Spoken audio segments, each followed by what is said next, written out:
ఇంకా నాగార్జున గారు మొత్తానికి నైనిక వెళ్ళిపోవడమే కాకుండా తన గేమ్ పైన కూడా కామెంట్ చేస్తూ వచ్చేసారు. అసలు నీ గేమ్ చాలా వరస్ట్గా ఉంది నైనిక, నేను మొదట్లో చూసిన నైనిక ఎక్కడ, నువ్వెక్కడ ఉన్నావు అని అడిగితే, అసలు సార్ ఏదైనా టాస్క్ వస్తే కదా నన్ను నేను ప్రూవ్ చేసుకుంటాను అంటూ సమాధానం చెప్తుంది. హౌస్లో టాస్క్ ఒకటే అనుకుంటున్నావా, మిగతా ఏ టాస్క్లో భాగంగా కాదంటావా అంటూ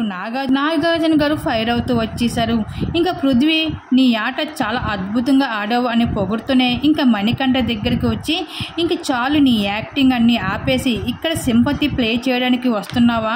అక్కడ కిరాక సీత నీ కోసం మాట్లాడుతున్నప్పుడు తన యాక్టింగ్ లాగా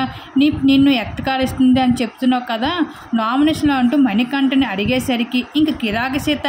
అక్కడక్కడ తన వాటర్ ఓపెన్ చేసింది ఏడుపుల వర్షంతో. ఇంకా నాగార్జున గారు ఎప్పుడూ లాగానే కన్ఫ్యూజ్ రూమ్లోకి వస్తావా మణికంఠ అని చెప్పడంతో కన్ఫ్యూజ్ రూమ్లోకి వెళ్ళిన తర్వాత మణికంఠని ఇక్కడ నువ్వు ఎంత ఏడవాలనుకుంటే ఏడ్చి మణికంఠ, అంతేగాని ఇక్కడ సింపతి గేమ్ అసలు ఉండకూడదు, నీ ఆట అనేది నువ్వు ప్రూవ్ చేసుకోవాలి, నువ్వు నీ భార్యని పెళ్ళం అంటూ అని ఉండకూడదు, ఇక సింపతి అస్సలు పనిచేయదు బిగ్ బాస్ హౌస్లో, నువ్వు ఎంత ఏడవాలనుకుంటే ఏడ్చే ఇక్కడ అంటూ మణికంఠకి